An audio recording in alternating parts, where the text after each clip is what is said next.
Hi, I'm Sarah Noble, your host for the Modern Day Intuitive Podcast.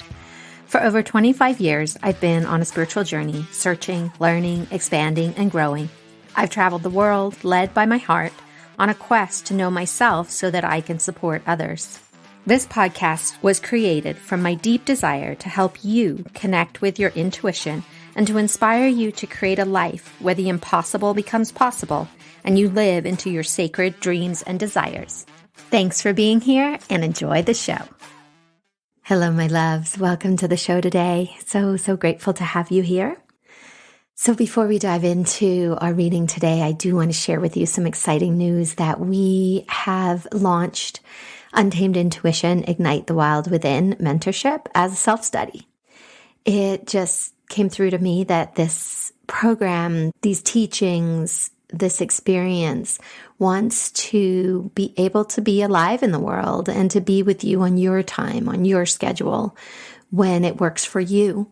So we have taken all the content and it's available to you to download as a self-study. There is a link in the show notes that will give you more information, tell you about the process, what you will be learning, and guide you through this transformational process that I have created and want to share with you.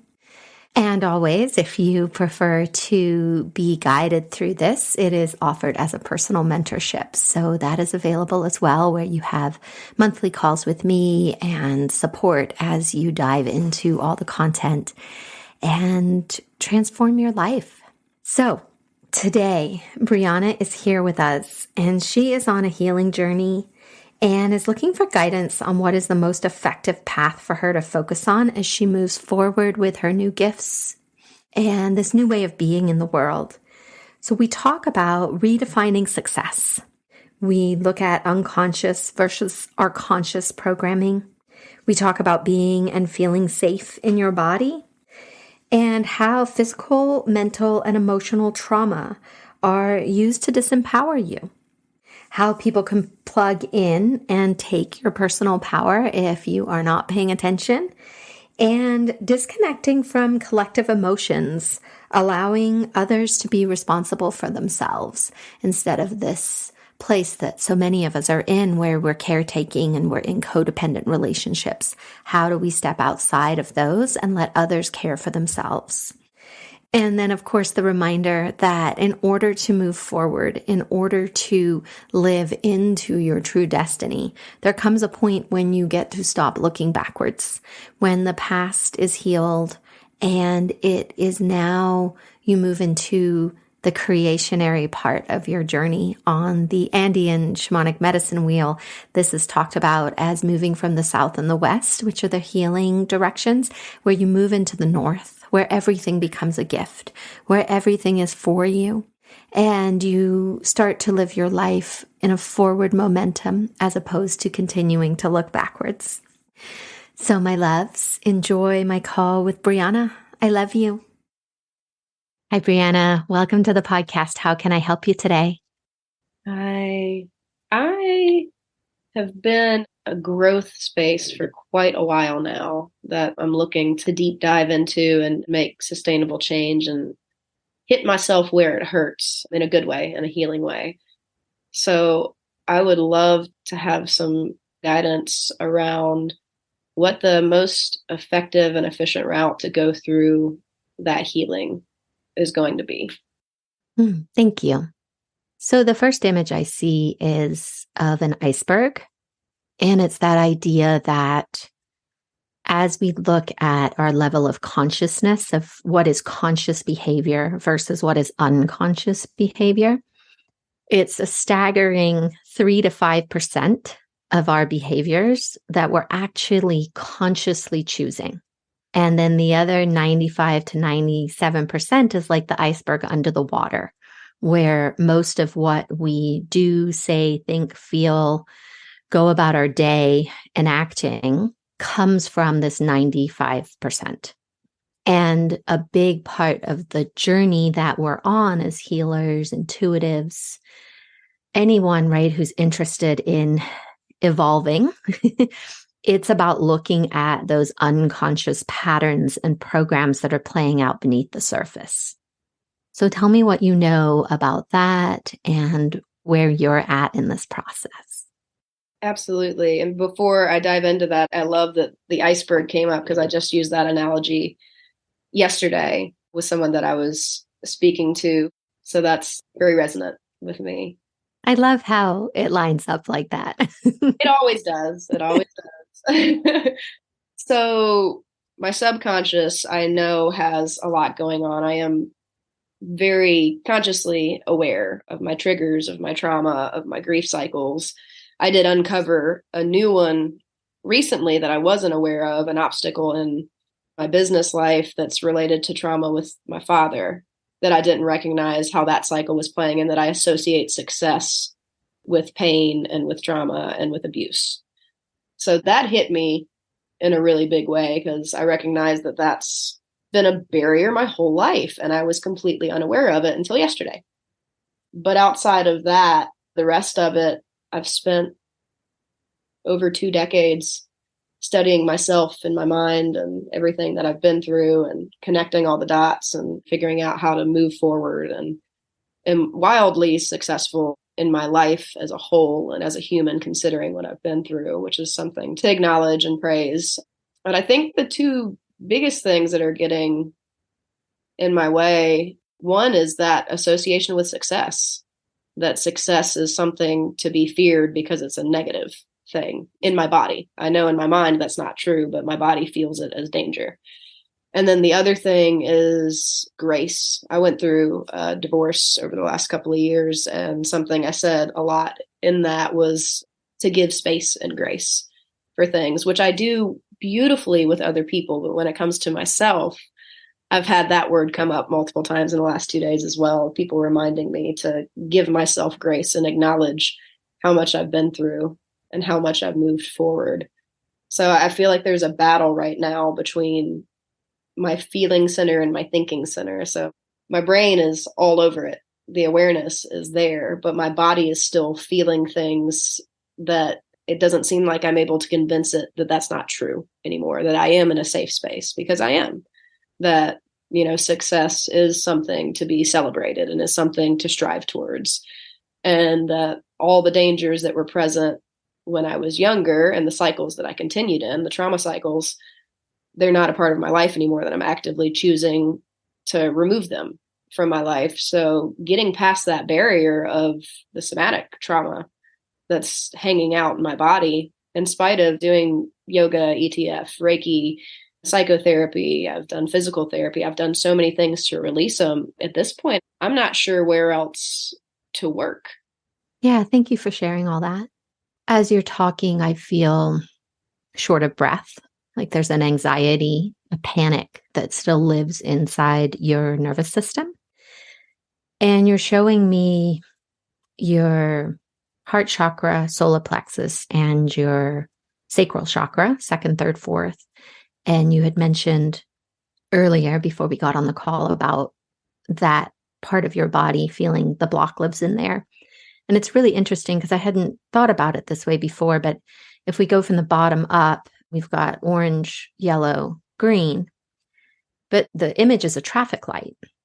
And the way your body is showing this traffic light to me is your heart is the red, and then your yellow, and then the green in your sacral.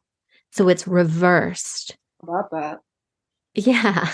So how I'm interpreting that, right, how the information is coming through for you is that you have this big red stoplight in your heart, and it wants you to stop. There's two components. There's a part where it's saying, stop, it's time to come back to me. And then the other component is where it's like, stop, no, I can't do this. So it's got the both sides where it wants it, and yet it can't do it yet. And my understanding of the way the energetic body works, so I hear that you've done a lot with somatics, you've done psychotherapy, you've done all these beautiful modalities that work with lots of systems in the body. Where you're showing me is that it's your energetic system. It's the part of you that's more connected, right, to energy, to the way that your chakras are aligned in your body, the way they're functioning, the way that your field is able to protect you so that you can open your heart. And in my experience, a lot of what our energetic body's job is to defend us against the things on the outside that could harm us, that have harmed us in the past, right? Like the journey you've been on, you were harmed emotionally, mentally. I don't know all the details, but there was a real thing that happened to you. And so your energetic body remembers that and it holds that in your field. And so as you're doing this work and you're coming to this place that you've peeled away so many layers and so much of the unconscious, that now you're left with the consciousness of your energetic field. And it is saying, oh, hold on a minute. I don't know if we're quite ready for you to open your heart yet. Like, we don't know if it's safe. Our job is to protect you. We've been doing that all this time. We need some reassurance here from the energetic structures that this is going to be okay for you. So what do you make with that? There's a lot of layers to that. I'm going to work in reverse. So absolutely, that's true. And I noticed when I got my Reiki attunement that started shifting massively, especially when I hit Reiki Master and started activating on a regular basis. And I actually, as you were saying it, I was imagining in my mind that the process of me going through the energetic component, because that started shortly after my daughter was born, and she's 7 now, because I recognized that she had some gifts that I do as well. And I wasn't raised in an environment that fostered that, and I don't want that for her. So the maternal side of it forced me to hone my gifts. And when I got my Reiki certification and started practicing my master Reiki skills, I recognized that I had all these moments coming up where my energy would activate because of nothing around me other than what was going on inside of me, that something felt unsafe, that something felt off. And whether or not it actually was just to be determined in the moment. So I do think that you hit the nail on the head there, is that a lot of it's in the energetic body, because sometimes it was actual danger and I would sense it before it was there and was able to manage that. And sometimes it was just in me that my energy was vibrating so high because the warning bells were going off, but there was nothing to actually to be wary of in that moment. So that's one piece of it. And then another piece, when you talked about the chakras, it's funny that my sacral chakra came up in that, because I've noticed throat, which I do think I've opened up more. I speak much more clearly and directly now, to the point that sometimes it makes people uncomfortable with how blunt and direct I am, which isn't always a bad thing. Could be tempered a touch. But when you said sacral, that resonated with me because my heart chakra has been opening up massively. The irony in getting a divorce, and it was really hard. It was a very unpleasant process. There wasn't mutuality. There wasn't trust. It was just rough. We weren't on the same plane with how we were handling things, but I found unconditional love in myself in that process, which felt like the opposite of what should happen. The more I dove into the pain of it, I found more and more love. So it's interesting that my heart is still pushing back against that, but it makes sense too. And the sacral chakra, so the trauma that I went through, it was everything. So it was mental, physical, spiritual, sexual, all of it. And so one thing I've been doing is I've been exploring my sexuality and my sensuality more freely and openly, which was not something I was able to do for a long time. So when you said that my sacral chakra was showing, I was like, oh, okay, well, that makes sense, because it's another space where I have to unlearn that it's dangerous to engage in my own sexuality, and not necessarily sex with someone else, but just sexuality as a human being. That it's not a shameful thing to experience any sort of sensuality in any way, shape, or form. So the red light model, or the traffic light model, does make sense to me. And I recently made the connection too, that the way that I associate sensuality, if it involves anyone else, there has to be that heart connector. The emotions have to be present.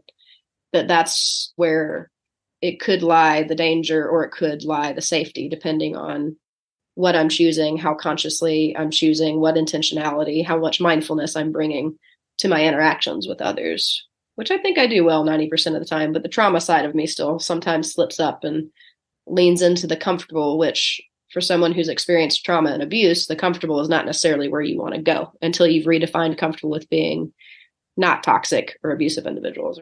Yeah.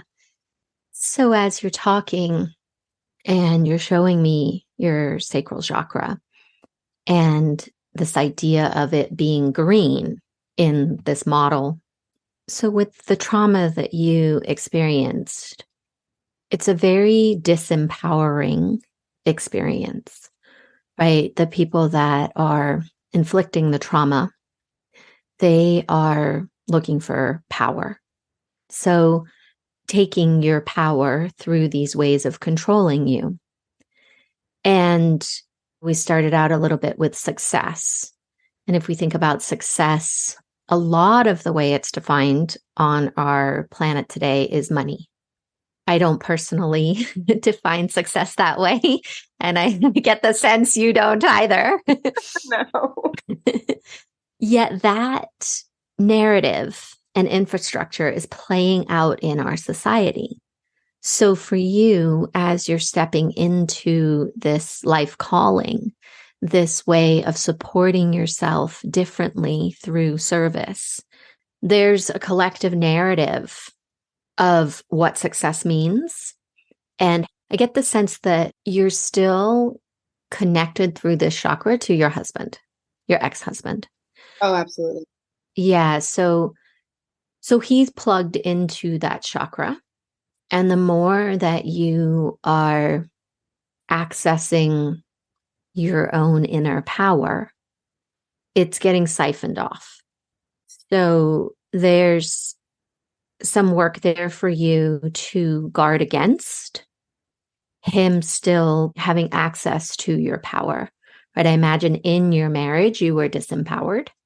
And even though you're separated, there's still the ability for him to do this. And I'm not saying that he's intentionally doing this. This is a power dynamic that plays out in our world, especially when we are married and then become unmarried.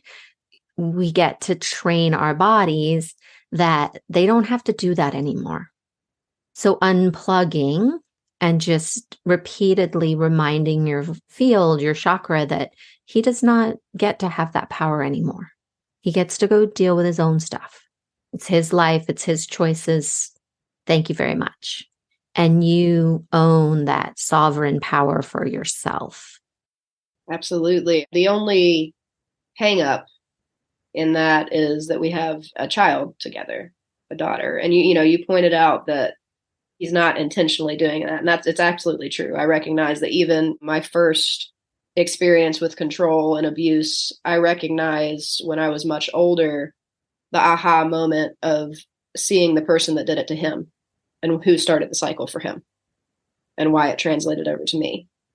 And the complication here is with our daughter in the mix, because that trauma that I talked about that's associated with success has to do with my father, because he worked to earn a lot of money to leave a legacy, to make sure that my brother and I could go to college and to make sure that everything was taken care of when he was old or when he passed away. But as a result, he wasn't there when I was a child. And if he had any inkling that anything was going on the abuse level, he would have stopped it immediately. And I know that. And then right around the time I started getting to know him, when I was 17, 18, we were getting really close. I lived with him for a little while I was in between my associates and my bachelor's degree.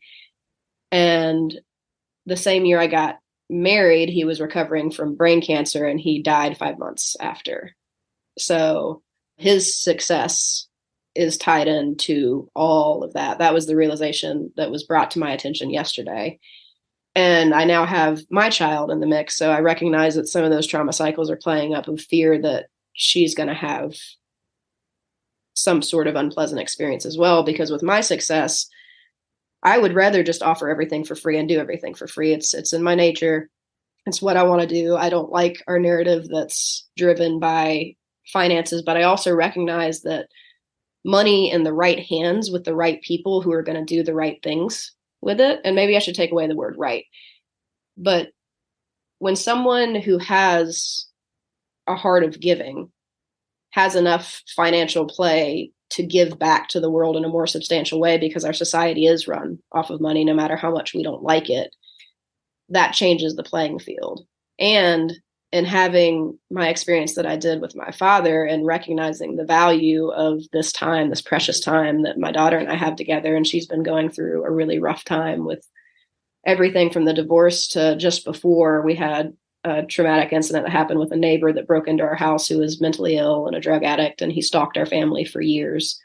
He's doing really well now. Actually, I advocated for him to get help, and it took almost 4 years, but he's now in a good place. But it's negatively affected her. So I'm watching what feels like a generational curse playing out, because I'm becoming more aware of things that my mother and my aunts went through, and all these things that have been passed down through the lineage on an energetic level. And I see where some of that siphoning comes in, because I'm looking to protect my daughter, but I also want to make sure that the part of her that is her father is able to be there and do the work that he's meant to do with her too, because I look at it as our children choose us. There's the genetic code and all of that, but in my opinion, we're given the child that we're meant to have to go through collectively what we're intended to together. So I know there are aspects that he's meant to have, parts of him that are meant to impact her in a positive way. But there's also that unintentional that he does, the siphoning of energy, not just off of me, but off of others. And he means well. He's a brilliant man. Yeah, he just hasn't been taught how to use his power effectively in support of others. So your job is to protect your power and your daughter's power. And just because you're doing that doesn't mean that he can't have a relationship with her. They're two separate things. Yes. And so by you protecting her and yourself, he's going to have to figure out something else. Can't keep getting his power from you two. So that's going to create changes for him in his life that are going to send him on a different journey. And that's in service to him. Yeah. And I recognize that my childhood trauma, I got pushed into the empath category. So I fell into saviorism for a while. And I've learned to help others help themselves. That's the healthy version of it. But before, I was trying to rescue everyone, which does them no service. If you rescue someone from their pain and from their discomfort, you're taking away their opportunity to grow and learn. And I see that that's a part of this journey. But I know that one barrier in that is our connection through our daughter. And I'm still figuring out how to navigate that, because I do really well with myself. But, there's also the person that I made a baby with, that I spent over a decade of my life with, that I gave up a lot of my dreams to follow our collective dream together, and then ripped my heart out and left it bleeding in front of me to walk away from it, because I knew it was what was best for me. And that was so hard to do. Something else that was pointed out to me yesterday is the emotional aspect. You can't see me, but I'm tearing up while I'm talking about it. I tend to go just deep enough into the emotions, but not all the way. Because during this divorce, I've had moments where I'm in full on ugly cry mode, where you can't stop the tears. You're collapsed in a heap on the floor, just bawling. And it happened so many times uncontrollably that I had to temper it for a while. But I think I've swung the pendulum too far the other direction, where I'm not allowing my solar plexus and my heart to do the work that they're intended to do. Some of that is connected to sacral as well. It makes perfect sense, all of those feeling centers, because I'm grounded. I'm connected spiritually. I'm speaking up now. I'm speaking my truth. I'm holding my ground where I need to.